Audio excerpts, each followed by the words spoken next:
Good evening, good morning, good afternoon from wherever you're watching us from. This is Emmanuel Amimo. I'm your host for the day, and this is Homa Bay Unplugged, giving you previews, reviews, and things that happen around and about in Homa Bay.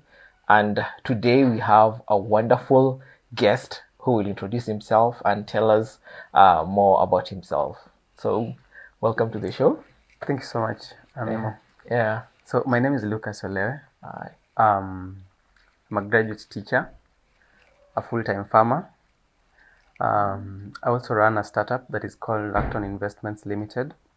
It's an agribusiness company that focuses on production of climate-resilient crops. Majorly, I'm working on cassava and sorghum. It's based in Lambwe Valley, Homa Bay. Oh, awesome. So to take it back, how did the journey start? How did all this begin? Because you said one, you are a graduate teacher, and then now you're in farming. So how did it all start? Growing up, upbringing, and all that. From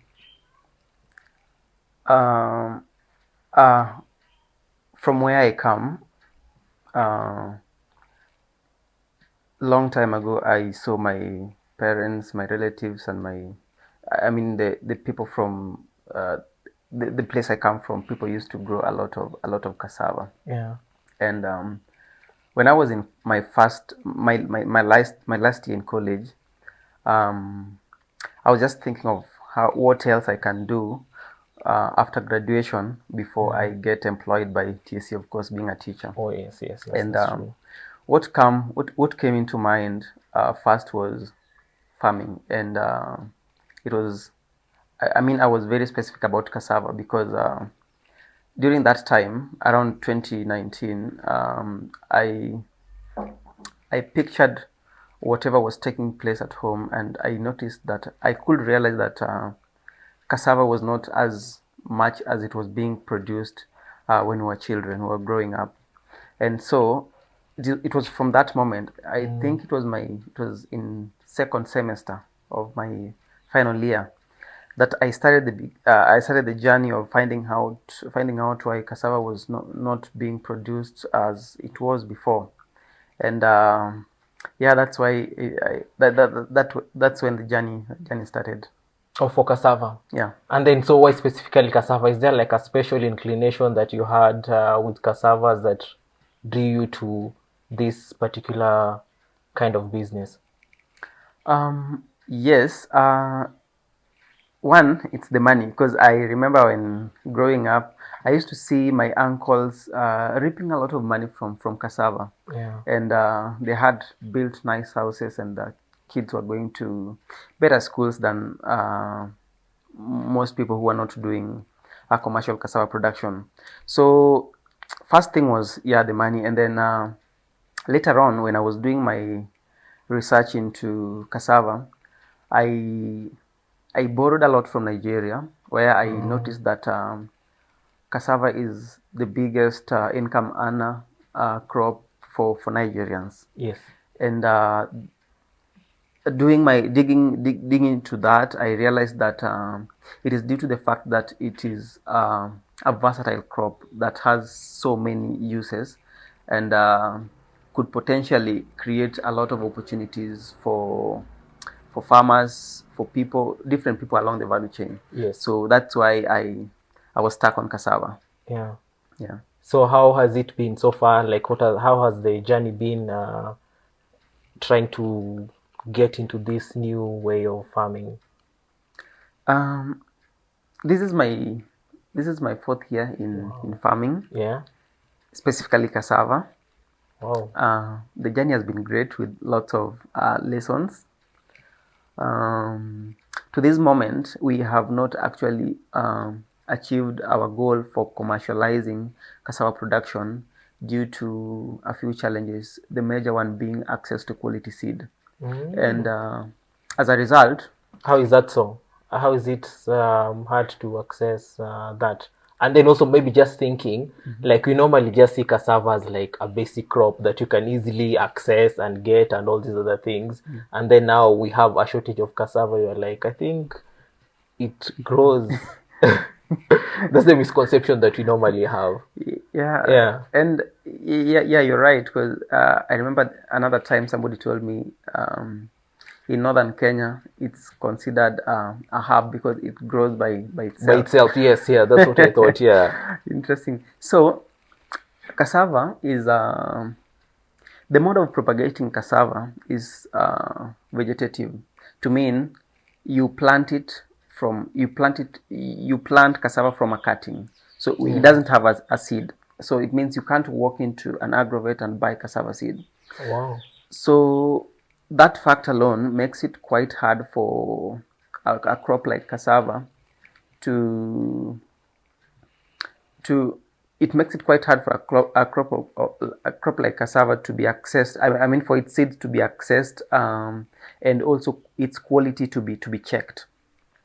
So as such, we are trying to work with partners such as Calro and Meda, so that we are able to have seed farms that we purely grow a pure stand cassava for harvesting seed, as opposed to what farmers normally do, where we borrow seeds we borrow cuttings from our neighbors, or even from farmers, other farmers. Yeah. So in that process, what we have typically done right now, because previously accessing a quality seed, we've not had, to this moment, there is no a structured way of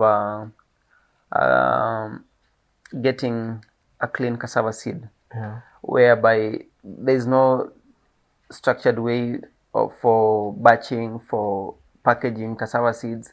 Because if right now, if you want to look for cassava, it's not so easy to find the seed. I mean, the cutting, unless you get to a farm where it has been established, so that you cut it from there. Yes. So what we are doing right now is, at the moment, I am a seed entrepreneur.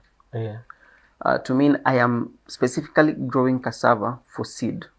Wow. Okay. And we are doing this with partners and other farmers, so that there is that. So that it's known that if somebody wants to access the seed, it's known that so and so is doing it, and is doing it purely for seed. And then in the process, we also have quality control checks, where, for instance, an agency like KEFIS, who is responsible for controlling quality of seeds, they come to inspect the farm, see if it's free from diseases and pests, and then gives us a nod to be able to sell it to farmers or not. If it does not meet the quality standards, if it is diseased, if it has got a trace of pests that are lethal, then you are not allowed, or rather, I am not allowed to go ahead and sell it to other farmers. Okay. Yeah. So you also do like the background check. Do you have, like, say, like a team or a group of people who help you monitor this, so that you have like a perfect or good valued seed? So as a seed entrepreneur, what I currently do is I source the seeds from Calro. Calro is the government agency that is in charge of doing the research and coming up with this the vegetative propagated materials for such crops. So I obtain my seeds from them, and then I establish it. They help me in the process of assessing and managing the farm, to see if, just to ensure that all the qualities are on check and everything is fine. And then towards harvesting, then KEFIS pays a visit to also do the inspection, because that is now their docket. They do the inspection. If it is clean, then they give us that they go ahead to sell it. So are there different types of seeds? Because you said, like, there's like the Nigerians who grow their seed, then there's here. Will it have been easier to maybe get seeds from that side and have it here, or it's different demographics, different markets and stuff? And then also, in terms of like export, are there like specific export markets? Because earlier you're talking about when you export it to maybe, let's say, like an outside country, they're able even to trace the type of seed, the plant that it where it was taken from, and all that. Yeah, so what normally happens in terms of seed, Yeah. like any other crop, cassava, it survives in different climatic conditions, Yeah. and different varieties of cassava can survive in different climatic conditions. For instance, in Kenya alone, Yeah. we have varieties that do well in Western Kenya. Yeah. We have varieties that are suited for coastal, and we Yeah. also have varieties that are suited for eastern, Or for the eastern region. for the eastern region. Okay. So just so the same way, in Nigeria they also have their own varieties that are adaptable to seeds. different Climatic conditions. Yeah. climatic conditions for different states or Yeah. regions in Nigeria. Yeah. So it's not actually, I'm not allowed to go to Nigeria and pick a seed and come and plant in Kenya. Yeah. Yeah, it's not allowed because one, we are not sure if it can do well. Yeah. That is a research that has to be done by maybe KFIS and the IITA. The bodies, yes. Yeah. Yes. The issue of diseases and pests, Yeah. it could endanger the crops that we already have around. Yeah.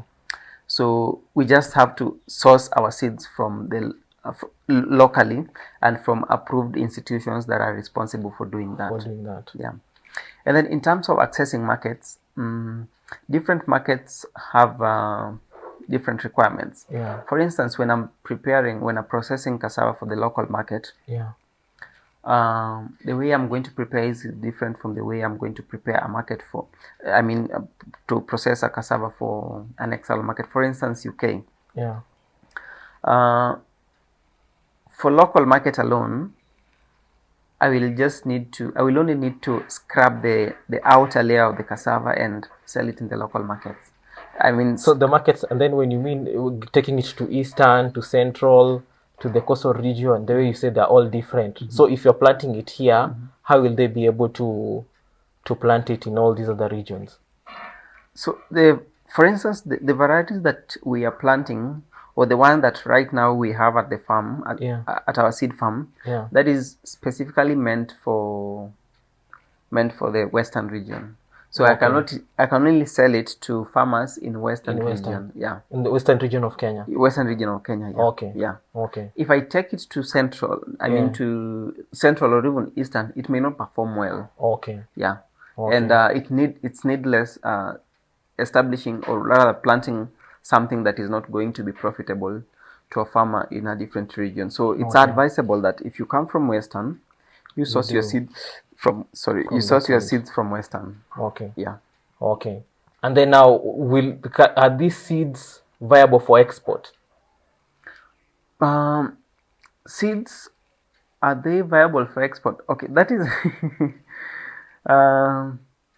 that is subject to so many factors. Yeah.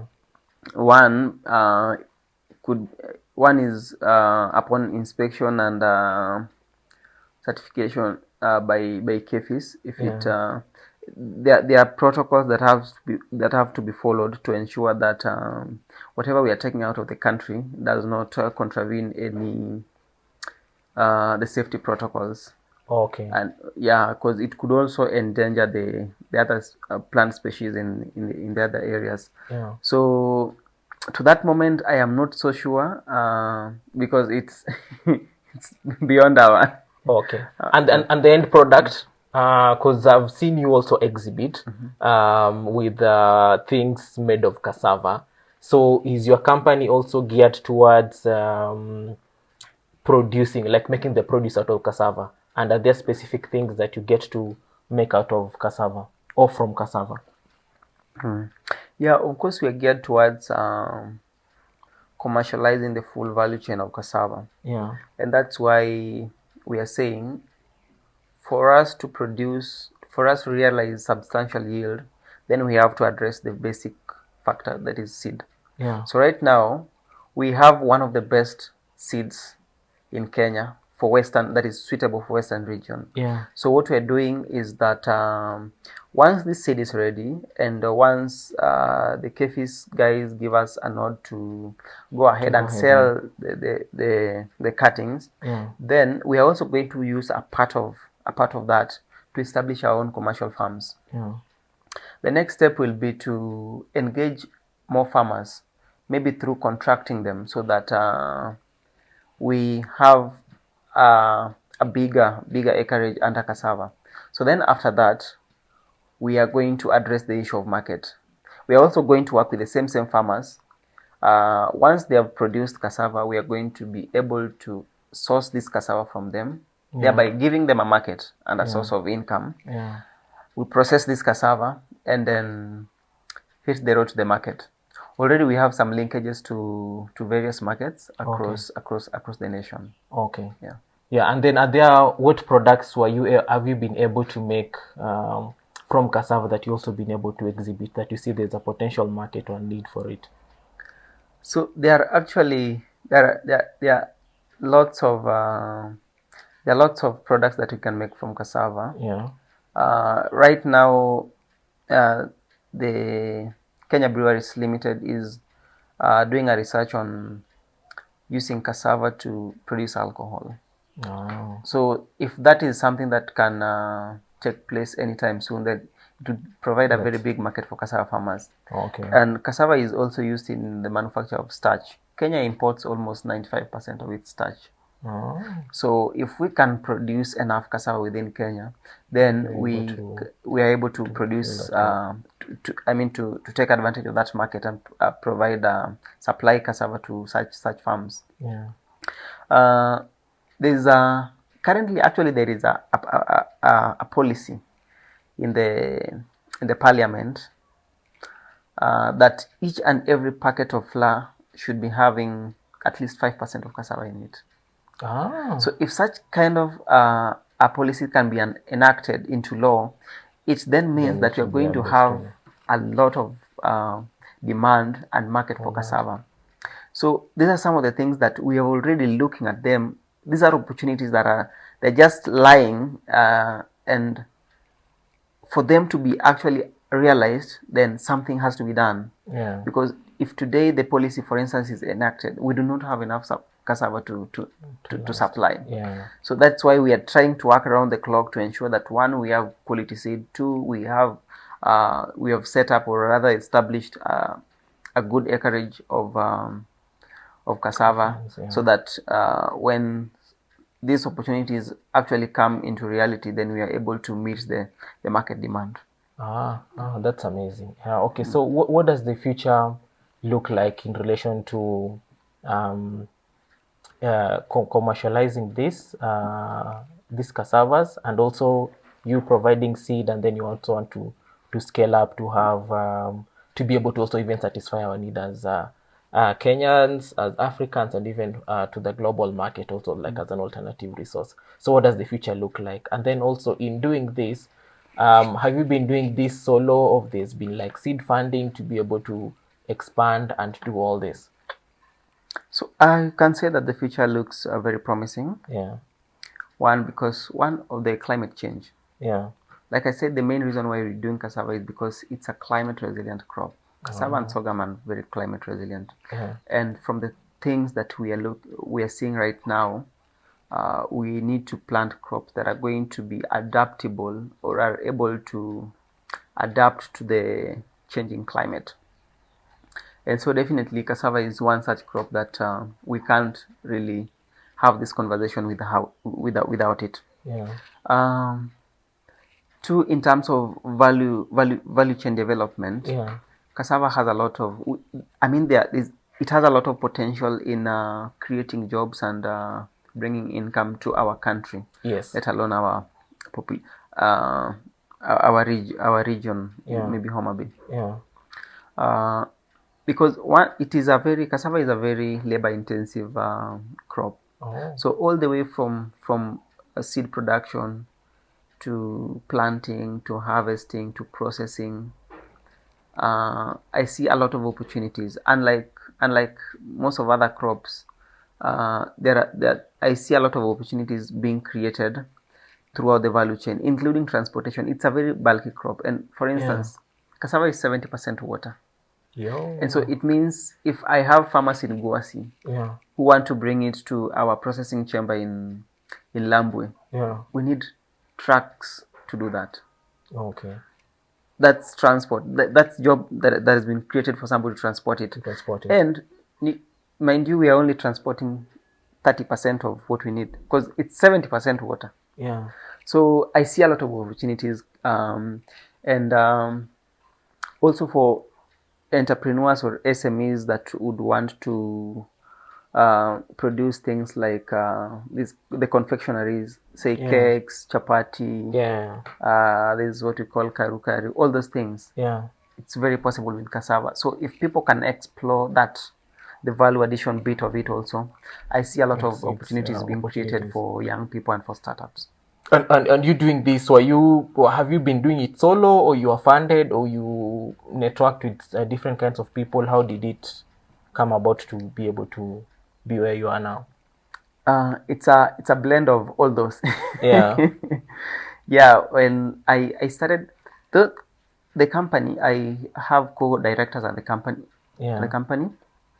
But in terms of implementation, we've been able to raise funds. We've also been able to have, but we've raised different kinds of funds. We have loans. We have received grants. We're also doing matching grants with partners. And those kind of collaborations. So it's a blend of all those to be. Okay. So even so, to a layman, like an end-to-end breakdown on how it all starts. Like, how do you get from just this ideation process to now going to the farm to plant and then now to have the end product? How does it? I'd say actually cassava is one of the simplest crops to grow because you just plant it from a stem. Okay. So you cut a stem 15 centimeter thick. You plant it to just ensure that the nodes are facing upwards. The spacing is 1 meter by 1 meter. And then one tricky bit with cassava is that it has to be weeded constantly. Without proper weeding, you may not get meaningful yield. So you weed it almost 4 or 5 times, and then after 9 to 11 months, you uproot it. You have your end product. So from there, then you can now think of value addition. And then something else is that cassava is a very perishable crop. It goes bad within 72 hours. So if you cannot process it after the 72 hours, within the 72 hours, then you may lose the whole of it. And that is also a challenge that we are also trying to address, because once we have the seed and we have commercialized production, then we have to set up structures that are going to help us to process it, or rather to conserve it.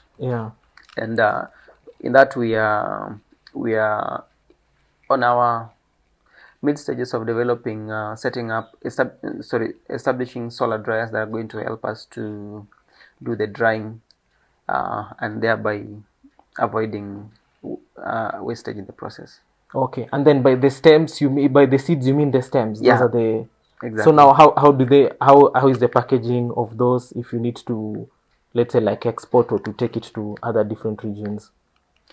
So that is the challenge that we have at the moment.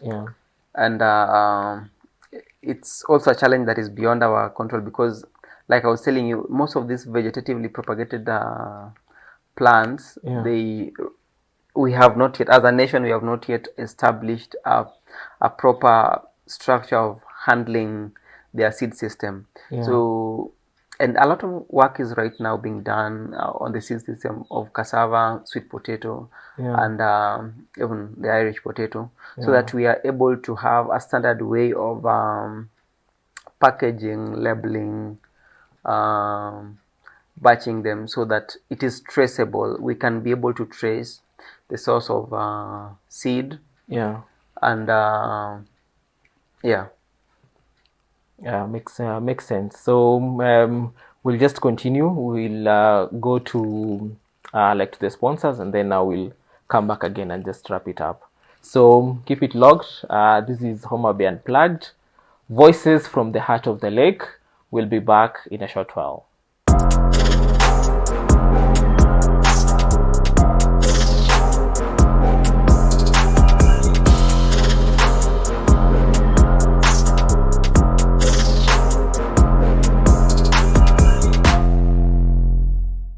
Welcome back.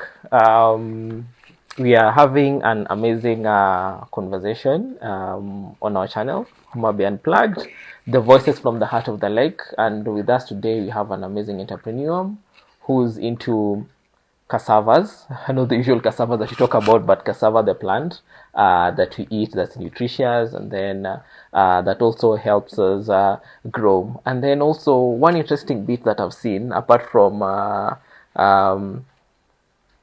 the Nigerians, the Rwanda, Burundi, Congo, they also have, and even like the southern part of Africa, they have like a vibrant market for cassava. Because even in Rwanda and Burundi, they have like cassava that they normally do. They have like cassava bread.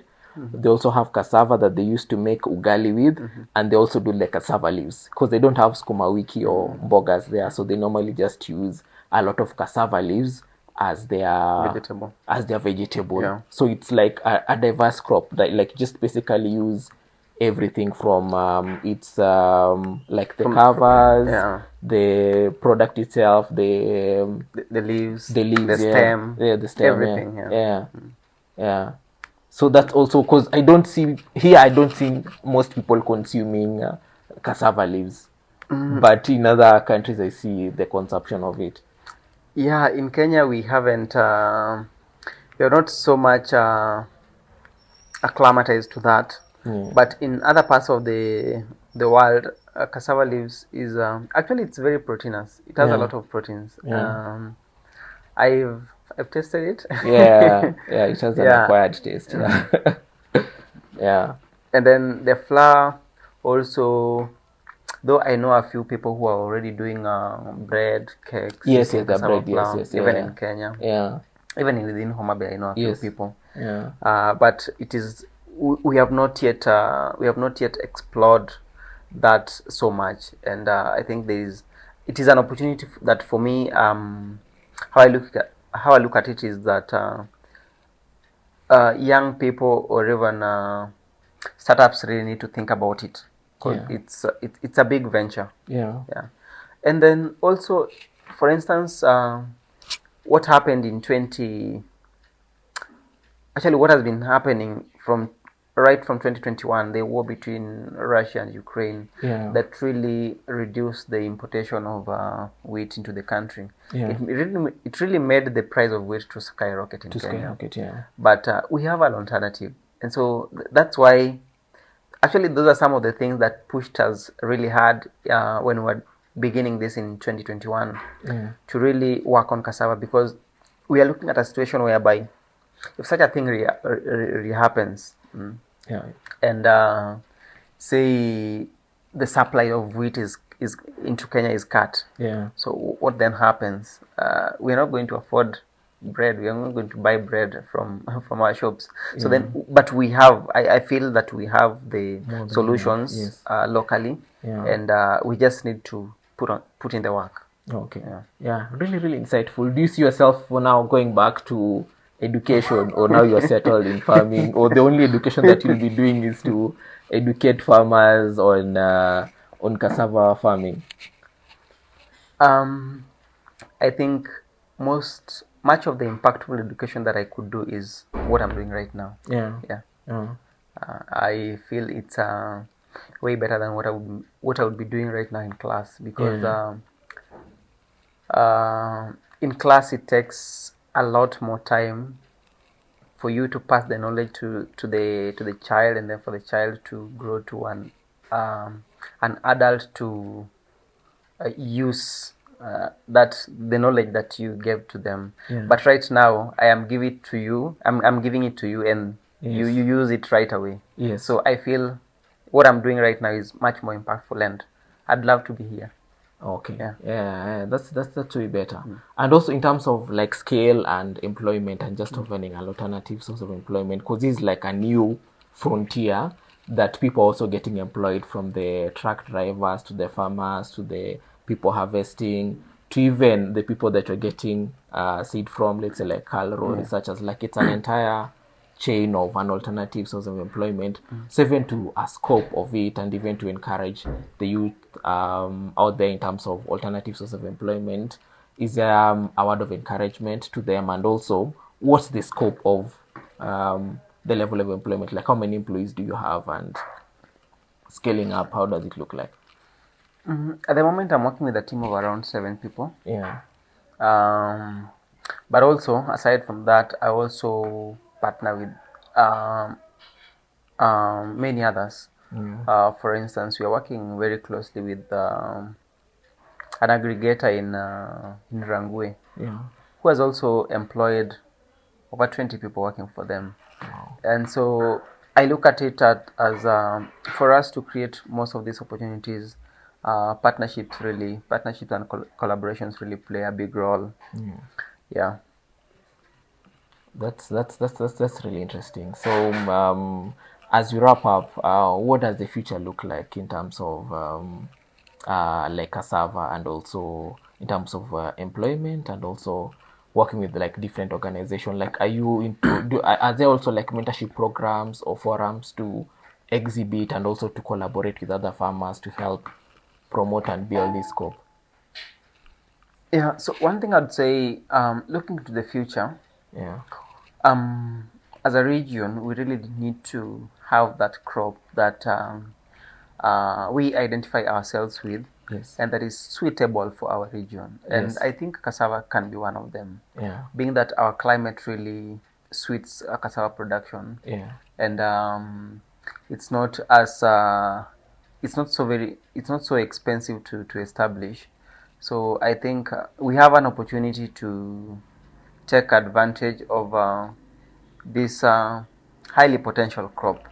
Yeah. And then also looking to the future, I see, because right now I see a lot of people trying to venture into cassava value addition, but they are forgetting the most important thing, the primary production. Yeah. You can't add value to what you do not have. Yeah. So The value addition, what do you mean? value addition, I'm talking about people who are processing, or rather people who are using cassava, the dried cassava, to make things like cakes, karu. Yeah. There are also those people who are doing roadside cassava chips. You see, Oh all yeah, those. yes. Yeah. The crisps So and stuff. Yes, yeah. yeah. So while most people are paying attention to that, they are forgetting about the source. Yeah. So I really encourage people, especially young farmers, to also focus on primary production, because there is also a very big gap there. For instance, in Kenya, we import about 60% of our cassava. It comes from Uganda. Wow. So it means there is really a lot of work to be done. From Uganda, and then the guys also have like massive tracts of land. Like guys are even like with the lakeside, and then they don't. Yeah. We don't even utilize that. We don't. Yeah. Yeah. So I think there is. From where I sit, I see a lot of potential and opportunities in the cassava value chain. Yeah. That should we be able to work, to collaborate and work together, then we can achieve and create enormous employment opportunities. Okay. Yeah. That's amazing. That's really massive. So these are the conversations that we always look towards having at Homa Bay Unplugged, the voices from the heart of the lake. And as you wind up, we'll just want to have a parting shot, a word of encouragement to the youth, and as you keep it locked and looking forward to the next episode. So could you kindly just grace us with a word of encouragement, a word of support, things that you look towards for, and then when do we also get to maybe visit the farm and just see how things are happening, and then if there are also like samples that you also get. And also even I will also maybe share your contacts, even like how people can also be able to reach you if they want to connect further. All right. So for me, what I would say is there are so many opportunities that we need to look into. The tag that I normally use is, the motto is farm ni farm. Ukulima si ushamba. Yes, true. So that's one word that an is amazing wordplay. Ukulima si ushamba, but tukifanya ukulima unaifanya kwa shamba. Wow. So we are also available we have a website, clacton.co.ke. We are available on all social media platforms, from LinkedIn to Facebook, Twitter, all those, TikTok. Also, my personal profile is Lucas Ole on all social media platforms. But you are welcome any day, anytime at our farm to let's see what we're doing and learn. I think too. So there you have it. And also just a word of encouragement, a parting shot. Farm ni farm. Farm ni farm. Yes, farm ni farm. Farm ni farm. Yes, ukulima si ushamba. Ukulima si ushamba, but juu ukifanya ukulima lazima unaifanya kwa shamba. Yes, exactly. That's an amazing way to end our episode. And this is Homa Bay Unplugged, voices from the heart of the lake, and then we've heard it from the host himself. And also it's such an encouraging scenarios and situation to have an alternative source of employment as the youth, because you don't have to just sit and wallow in misery, in pain, and just not having things to look towards. But if you look deeper, then therein lies our solution, because we've been having cassava, like we're just growing up seeing cassava everywhere. We just see, but see how much resource we can just get from one product. Imagine if we could harness and harvest all these sources and all these places and even crops. This is just cassava. We have potatoes, we have sorghum, we have maize. It's just endless potential. And I believe with this, we just be able to move forward and just see. So let's keep it tuned to our next episode. Tell a friend to tell a friend to tell a friend to like, post, share, subscribe. And also for potential sponsors, we are here. We can also even maybe sponsor an episode for us. Sure. For that. So let's keep it locked. Let's keep it tuned. And till the next episode, keep it locked.